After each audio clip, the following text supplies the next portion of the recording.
Hello दोस्तों, welcome to diploma guide. दोस्तों, आज के इस वीडियो में मैं आपसे शेयर करने वाला हूँ इन्वर्स ऑफ मैट्रिक्स एंड उसका एप्लीकेशन और उसके बाद डिटर्मिनेंट। डिटर्मिनेंट में आपको बताएंगे row of determinant, column of determinant. उसके बाद आपको बताएंगे मैट्रिक्स डिटर्मिनेंट एंड डिफरेंस। उसके बाद आपको आगे बताएंगे ऑर्डर ऑफ डिटर्मिनेंट। उसके बाद आपको sign of position of element in determinant, इसके बारे में चर्चा करेंगे। एंड नेक्स्ट जो है साइन इन थर्ड ऑर्डर, इसके बारे में बात करेंगे। वैल्यू ऑफ डिटर्मिनेंट, इसके बारे में बात करेंगे। Third order, second order, first order, second order. उसके बाद आपसे बात करेंगे प्रॉपर्टीज ऑफ डिटर्मिनेंट के बारे में कि डिटर्मिनेंट में को कैसे सॉल्व करते हैं, उसका क्या प्रॉपर्टीज है, उसके बारे में बात करेंगे। उसके बाद नेक्स्ट जो है आपको इसमें बात करेंगे area of triangle using determinant. उसके बाद आगे है condition of collinear by determinant, फिर condition of collinear by determinant, equation of straight line using determinant, फिर value of determinant by arrows diagram, ठीक है।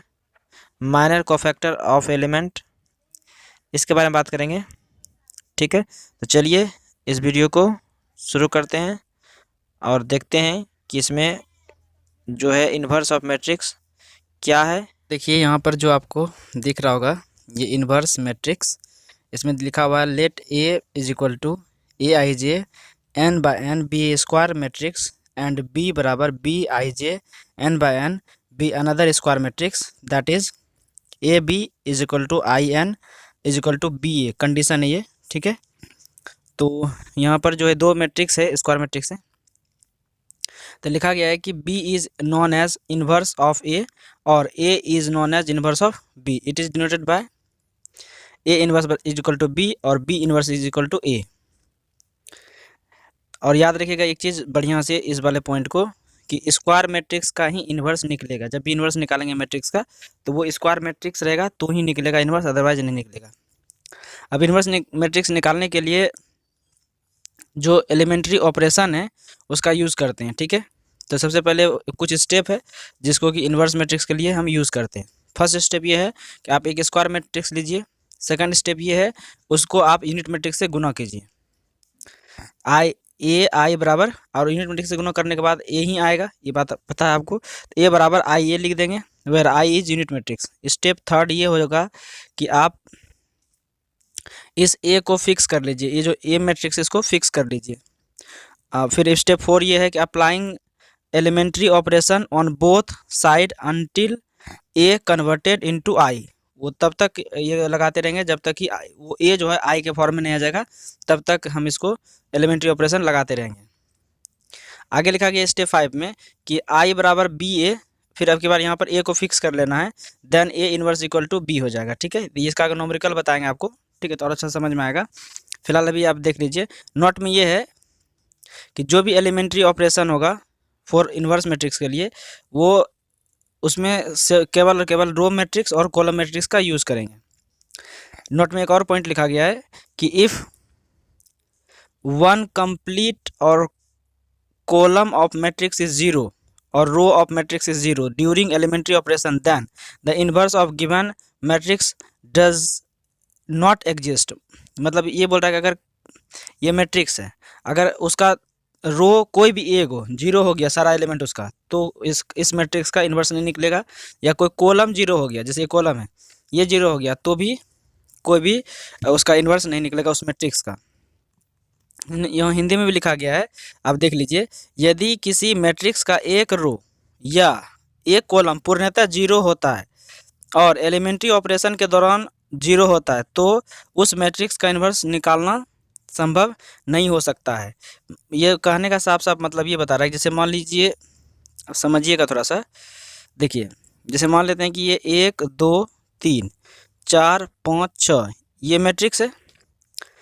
तो जब इसका ऑपरेशन करेंगे, जब इसको सॉल्व करेंगे, ठीक है, तो अगर उसका सॉल्व करने के दौरान अगर वो 0 0 कॉलम आ गया, सभी एलिमेंट इस कॉलम का 0 है, तो ऐसे कंडीशन में उस मैट्रिक्स का इन्वर्स नहीं निकलेगा। दूसरा, यदि सॉल्व करने के ड्यूरिंग अगर उसका रो कंप्लीट 0 हो जाए, ठीक है, ये रो का एलिमेंट, पहला रो का एलिमेंट सारा देखिए 0 है ना, तीनों 0 हो गया, ठीक है, तो उस कंडीशन में भी इसका इन्वर्स नहीं निकलेगा इस मैट्रिक्स का, ठीक है।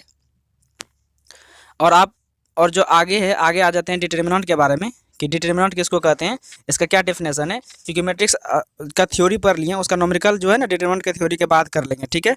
तो पहले हम डिटर्मिनेंट पढ़ लेते हैं इसका थ्योरी। तो जो डिटर्मिनेंट है तो वो देख लीजिए क्या है, इसको सारणी कहते हैं और मैट्रिक्स को अवयव कहते हैं हिंदी में, ठीक है। तो देखिए यहाँ पर जिसका डेफिनेशन ये है कि it is the arrangement of real number और complex number in square form. Square form में यदि कॉम्प्लेक्स नंबर को या रियल नंबर को आप अरेंज कर दीजिएगा तो उसको हम क्या कहेंगे, डिटर्मिनेंट कहेंगे। क्या कहेंगे, डिटर्मिनेंट, ठीक है। उसके बाद अगर हम बात करें that is A B C D are real number और complex number of this number. देखिए आपको ये नंबर अरेंजमेंट कैसे किए हैं, आप गौर से देखिए, यहाँ पर ये दिए हैं ए बी सी डी, या इस फॉर्म में लिख सकते हैं या इस फॉर्म में मोड लगा के, ठीक है। तो वो हो जाएगा डिटर्मिनेंट। इसको डिनोट करते हैं डेल्टा से, किससे, डेल्टा से। तो डिटर्मिनेंट को डिनोट करते हैं डेल्टा से, आप ध्यान रखिएगा। और इसको आप जनरली ऐसे ही यूज़ करते हैं, मोड, ठीक है, ए बी सी डी। इसको सॉल्व कैसे करेंगे, देखिए इसको सॉल्व करने का सिंपल तरीका है, ए है बी सी डी, इसको सॉल्व करेंगे तो इसको गुना कर लीजिए, ठीक है। तो ए डी माइनस अपने मन से देना है, और ठीक है। देखिए आगे है, आप इसको समझ गए होंगे उम्मीद है। देखिए क्या किए हैं, इसको मल्टीप्लाई किए हैं, ए इंटू डी लिखे हैं, माइनस दिए हैं अपने मन से, फिर बी इंटू सी कर दिए हैं, देखिए माइनस कर दिए। इसी तरह मान निकालते हैं डिटर्मिनेंट का, ठीक है। आगे बात करते हैं यहाँ पर और बताएंगे आपको और अच्छा से कि कैसे डिटर्मिनेंट का मान निकालते हैं। आगे देख लेते हैं पहले थ्योरी में some terms use in determinant. तो जैसे कि रो ऑफ डिटर्मिनेंट किसको कहेंगे, तो देखिए रो ऑफ डिटर्मिनेंट अगर हम बात करें तो horizontal line in determinant is known as row of determinant, ठीक है।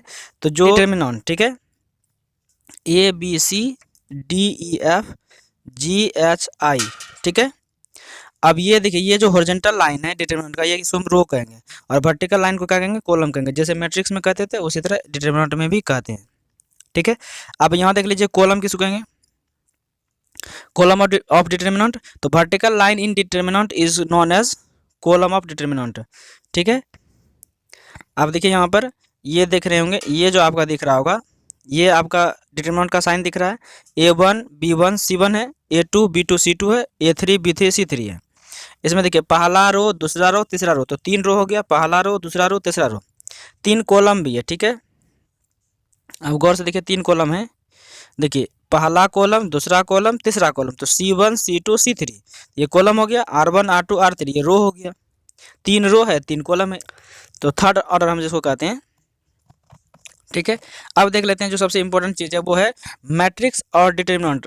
पढ़ते तो हैं लेकिन इसका डिफरेंस नहीं पता रहता है कि क्या है डिफरेंस दोनों में, मैट्रिक्स में क्या डिफरेंस है और डिटर्मिनेंट में क्या डिफरेंस है। तो पहले इसको जान लेते हैं, समझ लेते हैं बढ़िया से। देखिए मैट्रिक्स और डिटर्मिनेंट में जो डिफरेंस है वो ये है, पहला तो ये डिफरेंस है कि number of rows must be equal to number of columns. Rows and column हमेशा बराबर होते हैं, मतलब यहाँ बता रहा है कि number of rose number of column के बराबर होगा, किस में, डिटर्मिनेंट में होना ही चाहिए, नहीं होगा एकदम, मतलब समझिए कि उसके बिना हो नहीं सकता, क्योंकि स्क्वायर मैट्रिक्स का ही डिटर्मिनेंट, मतलब स्क्वायर मैट्रिक्स ही डिटर्मिनेंट कहलाता है, ठीक है, ध्यान रखिएगा। आगे लिखा हुआ है लेकिन मैट्रिक्स में ऐसा कोई बात नहीं है, ठीक है। नंबर ऑफ रोज बराबर नंबर ऑफ कॉलम हो भी सकता है, नहीं भी हो सकता है, ठीक है। तो पहला तो हो गया कि होना चाहिए number of rose number of column के बराबर, मतलब आर जो है number of column number of रोज के बराबर होना चाहिए, किसमें, डिटर्मिनेंट में। मैट्रिक्स में हो भी सकता है, नहीं भी हो सकता है, कोई दिक्कत नहीं है, ठीक है। आगे बात करते हैं, determinant has fixed value, matrix has no any fix values. देखिए डिटर्मिनेंट का कुछ ना कुछ वैल्यू निकल जाता है, ठीक है, लेकिन मैट्रिक्स का कोई भी वैल्यू नहीं रहता है, ठीक है, नहीं होता है, ठीक है।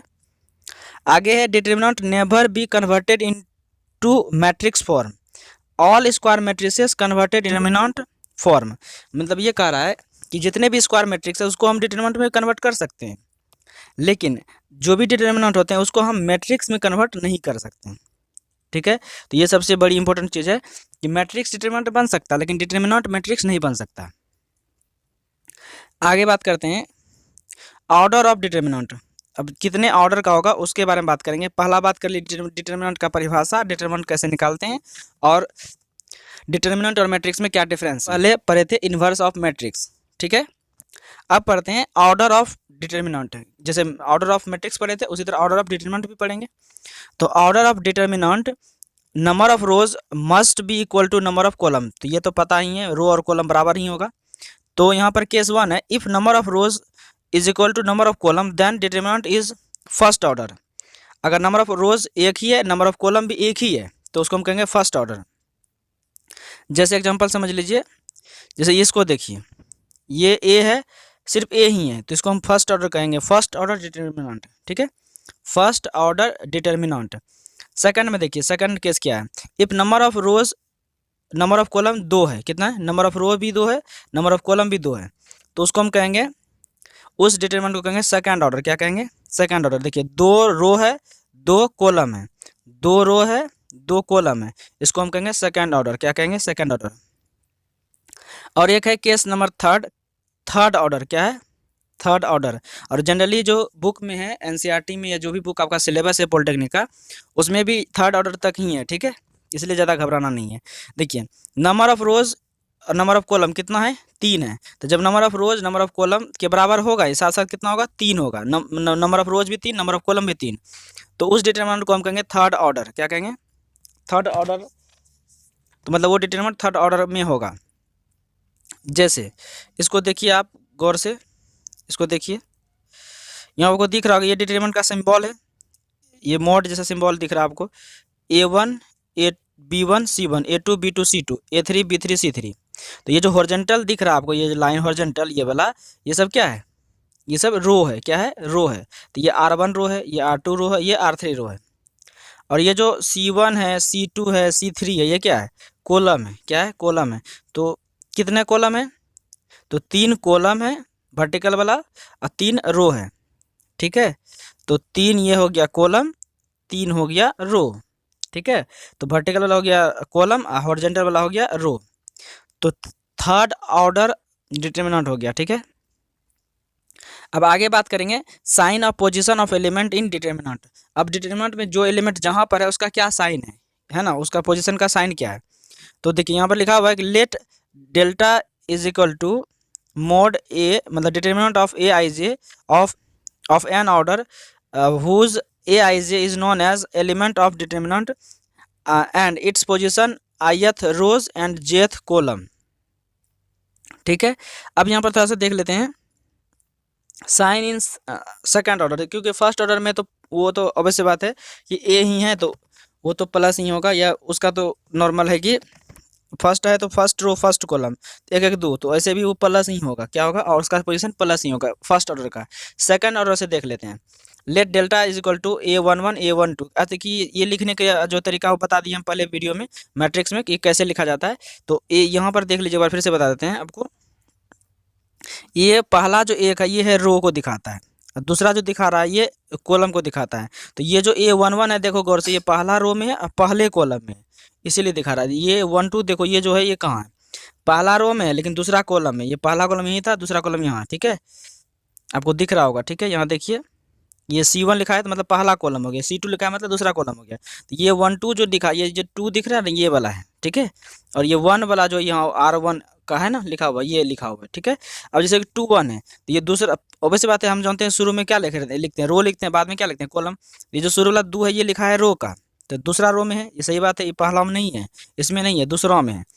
फिर वो लास्ट में जो ये 1 लिखा है, ये इसका मतलब पहला कॉलम, देखो ये पहले कॉलम में है ना। ठीक है, उसी तरह यहाँ देखिए A2 2 ये सब बता चुके हैं। इसमें कितना रो है, तो 2 रो है, कितना कॉलम है, 2 कॉलम है, तो 2 रो है 2 कॉलम है। अगर इसका साइन कन्वेंशन अगर देखा जाए, sign of position of element, इसका फॉर्मूला सिंपल सा होता है कि -1 कर दीजिए और ये रो प्लस कॉलम को, रो और कॉलम जो है ना का जो पोजीशन है उसको जोड़ दीजिए। कहने का साफ साफ मतलब है कि जैसे ये पहला ये एलिमेंट आप गौर से देखिए, ये वाला, ये जो A11 है, इसको देखिए गौर से, यहाँ तो माने सब में है, यहाँ भी यहाँ भी यहाँ भी, सबका पोजीशन बस खाली देखिए, ये पहला रो पहला कॉलम, एक एक कितना हो गया 2, तो -1 का स्क्वायर करिएगा तो प्लस में ही आएगा, तो पहला हो गया प्लस में। दूसरा देखिएगा, ये 1 2 क्यों, क्योंकि ये क्या है, पहला रो में है लेकिन कॉलम कौन सा है, दूसरे कॉलम में नहीं है। तो 1 2 3 3 हो गया, तो माइनस एक पर पावर अगर 3 दे देंगे तो वो अल्टीमेटली माइनस आएगा, तो यहाँ माइनस होगा, तो पहला पोजीशन प्लस हुआ, दूसरा माइनस हुआ। अब तीसरा देख लीजिए, -1 है, यहाँ 2 + 1 है क्योंकि दूसरा रो पहला कॉलम, तो 3 हो जाएगा जोड़ के, तो एक पर -1 पर 3 करोगे तो माइनस ही हो जाएगा, ठीक है। तो यहाँ भी माइनस हो गया, तो प्लस माइनस माइनस और लास्ट में हो जाएगा प्लस। कैसे? देखो 2 2 कितना होता है 4, अब -1 पर पावर 4, देखो 2 2 कितना होता है, 2 2 कितना होता है 4 होता है, इस दोनों को जोड़ोगे, इस दोनों को जोड़ोगे तो कितना हो जाएगा 2 2 4, तो -1 पर पावर 4 तो कितना हो जाएगा प्लस में ही होगा, तो ये पोजीशन प्लस में आ जाएगा।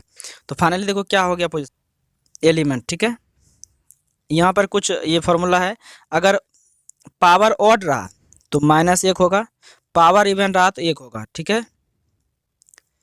तो देखिए यहाँ पर पहला पर पावर इवन है तो प्लस हो गया, ऑड है पावर माइनस हो गया, ऑड है पावर माइनस हो गया, इवन है पावर प्लस हो गया।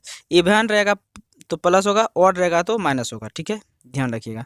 तो आ गया साइन जो sine of position of element. अब थर्ड का देख लीजिए, थर्ड का भी कुछ वही हाल है। अगर थर्ड का बात करें इसका भी पोजीशन, तो यहाँ पर देखिए 1 1 है तो यहाँ भी प्लस हो, यहाँ पर देखिए ये 2 है, 2 इवन है तो पोजिट प्लस होगा, 3 है 1 + 2 3 हो गया, तो यहाँ हो जाएगा माइनस, ऑड आ गया। 3 1 4 है इवन आया तो प्लस हो गया, 2 1 3 है माइनस हो जाएगा, ऑड आ गया तो माइनस हो जाता है, 2 2 4 हो गया प्लस हो गया, 2 3 5 हो गया माइनस हो गया, ऑड आ गया, 3 1 4 हो गया प्लस हो जाएगा, 3 2 5 हो गया माइनस हो जाएगा, 3 3 6 हो गया प्लस हो जाएगा, क्योंकि इवन है। तो इवन अगर आता है पावर तो प्लस होगा, और ऑड पावर रहेगा तो माइनस होगा, तो सिंपल सा है। आप देख लीजिए यहाँ पर भी वही चीज़ लिखा हुआ है, position sine of position of element. तो ये 1 1 2 हो गया, तो 2 इवन हो गया तो प्लस हो गया, और 1 2 3 हो गया तो 3 ऑड हो गया तो ये माइनस हो गया, ऑड में माइनस होता है, इवन में प्लस होता है। यहाँ देखिए प्लस हो गया, फिर 3 1 4 हो गया। ये कैसे लिखा रहता है समझ रहे हैं, ये सब उम्मीद करते हैं समझ गए होंगे। यहाँ देखिए 2 1 3 माइनस हो गया, 2 2 4 प्लस हो गया, 2 3 5 माइनस हो गया, क्यों? क्योंकि 5 तो ऑड है, 2 2 4 क्यों प्लस हो गया? क्योंकि यहाँ 2 2 4 4 तो इवन इवन रहता है तो प्लस होता है। कैसे होता है तो जान भी करते हैं। अगर मान लीजिए ऑड पावर रहा, 3 पावर रहा जैसे, तो -1 को 3 था लिखना होगा, है ना। तो ये हो जाएगा माइनस गुना माइनस प्लस, और फिर यहाँ लास्ट में है माइनस, तो फिर हो जाएगा अल्टीमेटली -n हो जाएगा, -1 हो जाएगा, 1 गुना 1 गुना 1 तो 1 हो जाएगा। ये सब तो जानते ही हैं। खैर आगे बात करते हैं, value of determinant second order का वैल्यू कैसे निकालेंगे। देखिए सेकंड ऑर्डर का जो वैल्यू निकालते हैं उसका तरीका क्या है। सबसे पहले आप सेकंड ऑर्डर कैसे समझेंगे, क्योंकि 2 बाय 2 2 रो होगा 2 कॉलम होगा तो सेकंड ऑर्डर हो जाएगा, 3 रो 3 कॉलम होगा तो थर्ड ऑर्डर हो जाएगा, और एक ही रो है एक ही कॉलम है तो फर्स्ट ऑर्डर हो जाएगा। देखिए यहाँ पर समझते हैं थोड़ा सा। देखो इसका जो वैल्यू निकालना है कैसे निकालेंगे, सिंपल सा है। ये पहला जो ये है ना, इसको ए और डी इसको गुना करो, ऐसे वाले को, ठीक है, गुना कर दिए, फिर बी और सी को गुना करो, कर दिया, बीच में माइनस दे दो अपने मन से, ठीक है, अब मॉड लगा दो। जैसे एक एग्जांपल से समझते हैं हम सब। देखो 4 5, ये है 4, ये है 5, ये है 8, ये है 9, ये ना है, तो 5 गुना, ये देखो अब कैसे इसको गुना करेंगे, तो यहाँ करेंगे 4 और 9, इसको करेंगे गुना तो 9 चौक कितना हो जाएगा 36, और 8 गुना 5 कितना हो जाएगा, माइनस तो अपने मन से दे रहे हैं, 8 5 40, ठीक है। अच्छा यहाँ पर एक क्वेश्चन रहेगा कि अच्छा सर ये बताइए कि अगर यहाँ पर मान लेते हैं कि माइनस रहता 4 तब क्या होता, तो देखिए 9 चौका 36 होता तो -36 होता, और ये यहाँ तो अपने मन से तो देवे करते हैं माइनस, और यहाँ मान लीजिए यहाँ भी माइनस है, सपोज दैट 5 में भी माइनस है, तो 8 5 40 होता, लेकिन यहाँ माइनस और यहाँ फॉर्मूला माइनस हो भी करता है, तो माइनस गुना माइनस क्या हो जाएगा प्लस, 8 5 40 लिख देंगे, तब घटेगा तो कितना हो जाएगा 4, प्लस में 4 आएगा, ठीक है, आप समझ रहे हैं।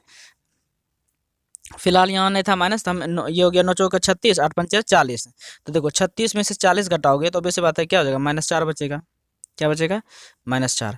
आगे बढ़ते हैं, देखो थर्ड ऑर्डर जो है उसका देख लेते हैं कि उसको कैसे निकालते हैं, थर्ड ऑर्डर का डिटरमिनेंट कैसे निकालते हैं। अगर ऐसे रहेगा 3/3 का तो कैसे निकालेंगे। देखो सिंपल सा इसका तरीका है, इस वाले A1 को लिखो बाहर, ठीक है, बाकी इसको और इसको काट दो, ठीक है, इसको काट दो, क्या बचा ये न बचा, जो घेरे हैं लिख दो। देखो लिखा हुआ है 2C2 B3C3 लिखा हुआ है यहाँ पर, फिर यहाँ पर प्लस इसलिए दिया क्योंकि यहाँ पर हम जानते हैं 3/3 में यहाँ प्लस आता है, क्योंकि 1 1 2 हो गया, 2 इवन हो गया, इवन मतलब प्लस हो गया, तो यहाँ ए प्लस हो गया, नहीं लिखते हैं प्लस छिप जाता है। दूसरा पोजीशन माइनस होता है जानते हैं, क्योंकि 2 1 3 होता है, ठीक है, और 3 का मतलब माइनस हो गया, ऑड हो गया, तो और यहाँ पर जो B1 है ना, इसको लिखो पहले B1 को, ठीक है। अब थोड़ा आपको बताते हैं फिर से। B1 को क्या करेंगे, लिख देंगे। तो ये देखो B1 लिख दिए यहाँ पर। अब इस वाले कॉलम को और इस वाले रो को, जिस रो में है, जिस कॉलम में ये एलिमेंट है, उसको काट दो, जो बच गया उसको लिख दो। तो A2 C2 A3 C3 लिख दिए। फिर उसके बाद अगर हम आगे बात करें C1 वाला, यहाँ वाला इस वाले को, तो C1, अब देखो यहाँ C1 है, लेकिन इसका पोजीशन कितना है 1 और 3, तो 3 1 4 हो गया, प्लस हो जाएगा। तो ये प्लस हो गया, यहाँ पर C1 लिख दिए। बाकी ये जिस कॉलम में है, जिस रो में, उसको काट दो। क्या ये ना बचा, इसको लिख दो A2 B2 A3 B3। देखिए लिखा हुआ है, लिखा हुआ है ये चीज़, ठीक है। अब देखते हैं, अब तो ये 2/2 ऑर्डर का तो हम जानते हैं निकालने का। क्या करते हैं, इसको गुना कर देते हैं, फिर माइनस करते हैं, इसको गुना करके लिख देते हैं। तो B2 C3 हो गया, माइनस B3 C2 हो गया, फिर माइनस B1 तो है ही है, इसको फिर गुना करो ऐसे।